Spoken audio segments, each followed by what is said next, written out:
Karibu tena mtazamaji wa Kishki TV. Hivi sasa tumeingia katika upande wa dakika za hekima. Hapa kama kawaida huwa tunakuwa na mada na tunakuwa na mtaalamu ambaye anatujadili na kutufafanulia kuhusiana na mada husika tunajadiliana naye, na pia vile vile tunawashirikisha watazamaji wetu mbalimbali huko mitaani, wao wanaelewa gani juu ya mada husika. Leo tunazungumzia kuhusiana na usalama wa watoto. Je, tunawakabidhi katika sehemu salama? Sasa kabla ya kuja kuzungumza na mtaalamu wetu ambaye tumemwalika katika siku ya leo, tuende tukawasikilize watu huko mitaani, wao wana lipi la kusema. Wanaamini kwa watoto wapo sehemu salama? Kwa jina naitwa Sabitina Mdoe Sheshe, ni mkazi wa Mbande. Kiujumla hawapo salama kutokana na maadili kwa sasa hivi yameporomoka. Hakuna uadilifu na roho za binadamu zimekuwa kama za wadudu kutokana na harakati za kimaisha, kwamba maisha magumu, hali zetu ni ngumu, ndio tunaenda tunapotea. Kwa sababu kweli kuacha watoto wafanya kazi kutwa mzima, wanarudi saa 4 usiku au saa 5, hujui mwanao amekula au hajala, hujui mwanao kafuliwa amefanywaje, wewe hujui, unahekaeka maisha hayo hatuyajui mwanzo wala mwisho. Kifupi tunapata adhabu bila kuelewa. Si wa kuamini kuachia madada wa kazi, na hata usalama wa barabarani vile vile unakuwa ni mdogo sana. Wale mabodaboda wenyewe wengine wanakuaga makatili, wanawafanya vibaya watoto, lakini wakaambiwa usiseme.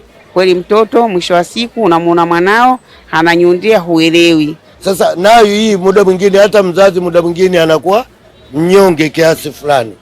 Naona nafikiri dunia au serikali ifuatishe taratibu za uongozi katika nchi husika.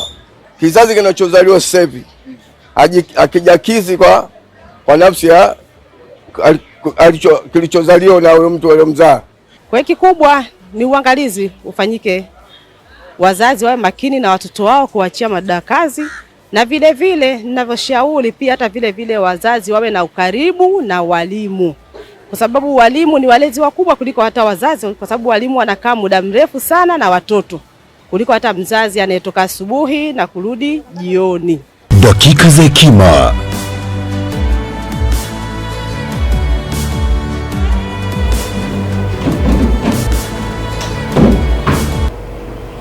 Na ni maoni hayo kutoka kwa Watanzania mbalimbali ambao tumezungumza nao kuhusiana na mada ambayo tunazungumza katika siku ya hii leo. Usalama wa watoto, je, tunawakabidhi katika sehemu salama? Kuliangazia masuala ya jinsia, vijana na ulinzi wa mtoto. Abubakar Rehani ndio tunaye katika siku ya leo kwa ajili ya kuzungumzia swala hili. Abubakar Rehani, karibu sana katika studio zetu za Kishki TV. Itakuwa ni mara ya kwanza. Naye mara ya kwanza kufika. Naam, karibu sana. Shukrani sana. Asante sana. Asante. Na kwanza kabisa tumeona kuhusiana na Watanzania, maoni yao, baadhi yao wanaamini kwa watoto hawapo salama. Kweli hawapo salama? Ndio wazazi wamesema. Ndio wanajamii wamesema. Najua waliongea hapa ni wazazi, wanajamii. Mimi ni nani nisema watoto wako salama wakati wazazi wanaoishi nao wanasema watoto hawapo salama? Kwa maana gani? Dhana ya usalama kwa ujumla wake tunaweza kuitizama katika namna tofauti, lakini kimsingi kutokana na swali lako, yes, watoto hawako salama, lakini baadhi ya watoto wapo salama. Mwisho wa siku mtoto mmoja kama hayuko salama, hii ina maana kubwa na inaleta maana ya nini ya kwa nini tupo hapa tunazungumza. Nilikuwa naangalia, nasoma data kidogo. Kuna tafiti ambayo ilifanywa inahusiana na masuala ya ukatili wa vijana na watoto. Kwa maana tathmini ilifanywa na serikali kwa maana vaksi ya 2024. Ukisoma pale unaona kutokana na juhudi ambazo zimefanywa na wadau, serikali kupitia wizara zake, lakini pia wadau, NGOs, media kama hivi, kuna mabadiliko makubwa sana yametokea.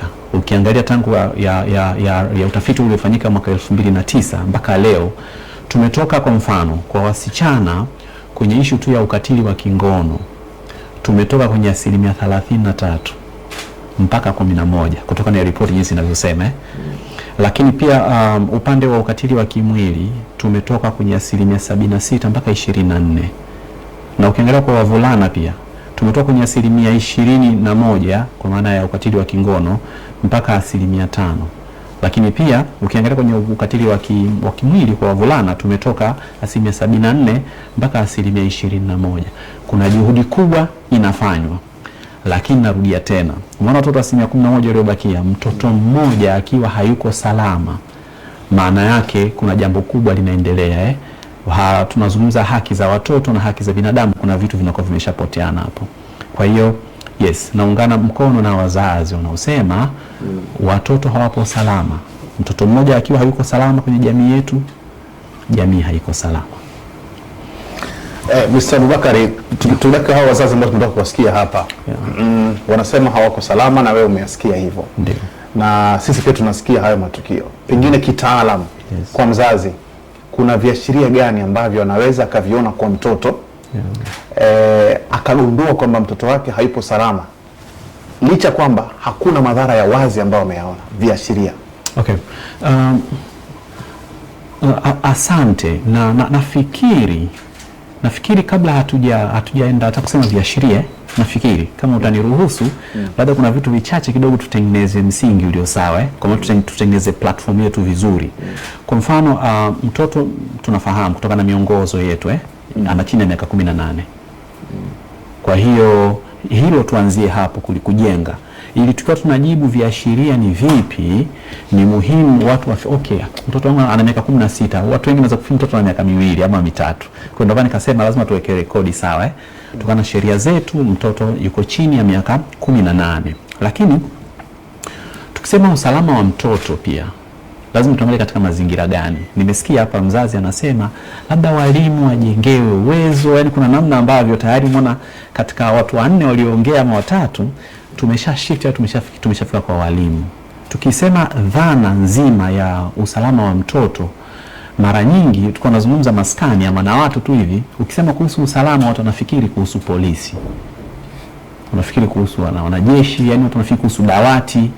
Kwa bahati mbaya sana tukizungumza dhana ya usalama wa mtoto haishii kwa polisi, inaanza nyumbani, lakini inatakiwa kuendelea njiani, halafu inatakiwa kuimarishwa ikiwa shuleni. Zamani zangu sisi tulikuwa na maeneo matatu, tulikuwa na maeneo kwenye jamii, tulikuwa na maeneo ya shuleni na maeneo ya nyumbani. Siku hizi kuna mtandaoni pia, kuna maisha yanaendelea mtandaoni kwa watoto. Kwa hiyo eneo la 4 ambalo tutakuwa tumeliongeza.